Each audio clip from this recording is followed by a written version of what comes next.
ইতিহাসের দিকে তাকালে না অনেক রকম দৃষ্টিভঙ্গি পাওয়া যায়। আজকের এই পর্বে আমরা ঠিক এমনই একটা দৃষ্টিকোণ থেকে একটা আখ্যান দেখব। সৈয়দ আবুল হাসান আলী নদভীর লেখা ভারতবর্ষে মুসলমানদের অবদান বইটা ঠিক কী বলতে চায়, চলুন সরাসরি সে আলোচনাতেই ঢুকে পড়া যাক। দেখুন, বইটা শুরুতেই লেখক কিন্তু একটা বেশ শক্ত অবস্থান নিয়েছেন। তার মূল কথাটা হলো ভারতে মুসলিম শাসনকাল মানেই শুধুই ধ্বংসের যুগ। এই যে একটা ধারণা প্রচলিত আছে, তিনি সেটাকে চ্যালেঞ্জ করতে চান। তিনি দেখাতে চেয়েছেন এর উল্টো দিকে একটা গঠনমূলক অবদানেরও গল্প আছে। তাহলে চলুন বইটার মূল যুক্তির গভীরে ঢোকা যাক। আমরা দেখব লেখক ঠিক কিভাবে ধাপে ধাপে দেখিয়েছেন যে উপমহাদেশে মুসলমানদের সামাজিক, সাংস্কৃতিক আর প্রশাসনিক অবদানগুলো ভারতের ইতিহাসকে একটা নতুন চেহারা দিয়েছিল।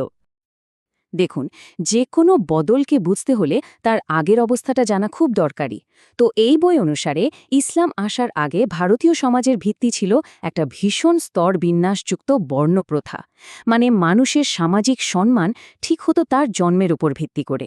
আর ঠিক এই প্রেক্ষাপটেই কিন্তু নতুন চিন্তার ঢেউ এসে লাগে। তো এবার আমরা বইটার একেবারে প্রথম আর সবচেয়ে গুরুত্বপূর্ণ একটা অংশে চলে এসেছি। লেখক এখানে দেখাচ্ছেন ইসলামের আগমন কিভাবে সামাজিক আর ধর্মীয় ভাবনার জগতে একটা নতুন ধারণার জন্ম দিয়েছিল। এই বইটা বলছে সবচেয়ে বড় যে আদর্শগত অবদানটা ছিল সেটা হলো তৌহিদের ধারণা, মানে ঈশ্বরের একত্বের ধারণা। বহু ঈশ্বরবাদের যে বিশ্বাস প্রচলিত ছিল তার বিপরীতে এই একঈশ্বরবাদের ভাবনা তৎকালীন ধর্মীয় চিন্তার জগতে একটা বিরাট নাড়া দিয়েছিল। লেখকের মতে এটা ছিল একটা সম্পূর্ণ নতুন দৃষ্টিকোণ। আর নিজের এই দাবির পক্ষে লেখক ঐতিহাসিক K.M. পানিক্করের এই কথাটা তুলে ধরেছেন। এর থেকে বোঝা যায় যে এই নতুন ধর্মীয় চিন্তার প্রভাবটা আসলেই বেশ গভীর ছিল, যা মূল ধারার ঐতিহাসিকদেরও নজরে এসেছে। এবার এই স্লাইডটা দেখুন, কি দারুণ একটা তুলনা, তাই না?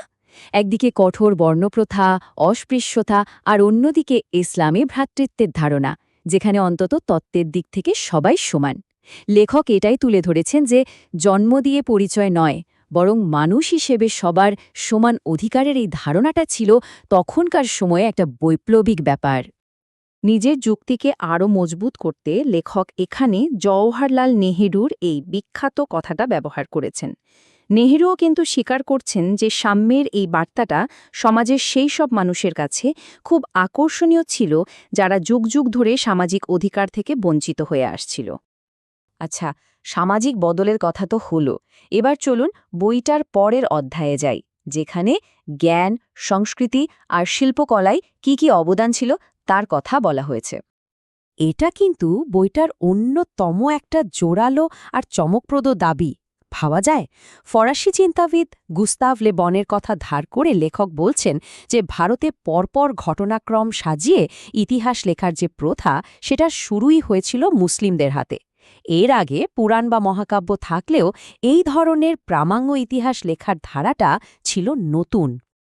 শুধু ইতিহাস লেখা নয়, বইটা কিন্তু আরও অনেক অবদানের কথা বলছে।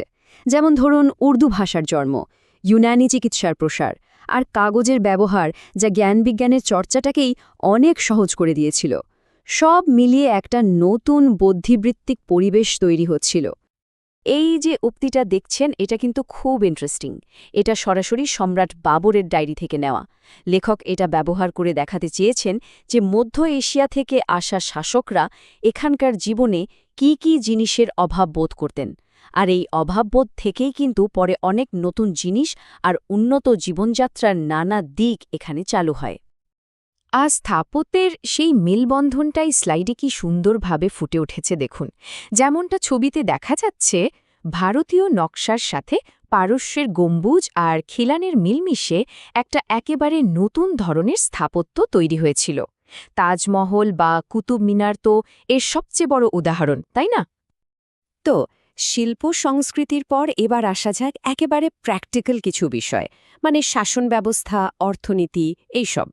চলুন দেখি একটা বিশাল উপমহাদেশকে চালানোর জন্য কী ধরনের নতুন সিস্টেম তৈরি করা হয়েছিল। লেখকের মতে শেরশাহ বা আকবরের মতো শাসকরা শুধু দেশ জয় করেননি, তার একটা দারুণ প্রশাসনিক সিস্টেমও তৈরি করেছিলেন, যেমন জমির খাজনা আদায়ের নিয়মকানুন, ইউনিফর্ম মুদ্রা ব্যবস্থা আর রাস্তাঘাট বা ডাক ব্যবস্থা। এই সব সংস্কার কিন্তু একটা স্থিতিশীল সাম্রাজ্যের ভিত তৈরি করে দিয়েছিল। আর যখন প্রশাসন স্থিতিশীল হয় তার একটা সরাসরি ভালো প্রভাব তো অর্থনীতির ওপর পড়বেই, তাই না? বইটা দেখাচ্ছে যে নতুন সেচ ব্যবস্থার ফলে কৃষির উন্নতি হয়েছিল, নতুন রাস্তাঘাট ব্যবসা বাণিজ্যের সুযোগ বাড়িয়ে দিয়েছিল, আর তাতে বস্ত্র বা ধাতু শিল্পের মতো স্থানীয় শিল্পেরও বিকাশ ঘটেছিল। আমরা আলোচনার প্রায় শেষ দিকে চলে এসেছি। এখন দেখব এই সব অবদানের দীর্ঘমেয়াদী প্রভাবটা ঠিক কী ছিল। লেখক এই পুরো বিষয়টাকে কিভাবে কনক্লুড করছেন সেটাই এখন মূল দেখার বিষয়। তাহলে সব মিলিয়ে বইটার মূল কথাটা কি দাঁড়ালো? লেখকের মতে এই যে পরিবর্তনগুলো, এগুলো কিন্তু বাইরে থেকে চাপিয়ে দেওয়া কিছু নয়, বরং সময়ের সাথে সাথে এগুলো ভারতীয় সংস্কৃতিরই একটা অবিচ্ছেদ্য অংশ হয়ে গেছে। আমাদের ভাষা, খাবার, পোশাক, গান-বাজনা, এমনকি চিন্তা ভাবনার মধ্যেও এর ছাপ রয়ে গেছে। যাওয়ার আগে একটা প্রশ্ন রেখে যাই, কি বলেন? যখন আমরা কোনো একটা বিশেষ দৃষ্টিকোণ থেকে ইতিহাসকে দেখি, তখন সেটা আমাদের সামগ্রিক বোঝাপড়াকে কিভাবে প্রভাবিত করে? এটা কি আমাদের চিন্তাকে আরও বড় করে তোলে, নাকি কোনো একটা নির্দিষ্ট গণ্ডিতে বেঁধে ফেলে? এটা নিয়ে ভাবার অবকাশ কিন্তু রইল।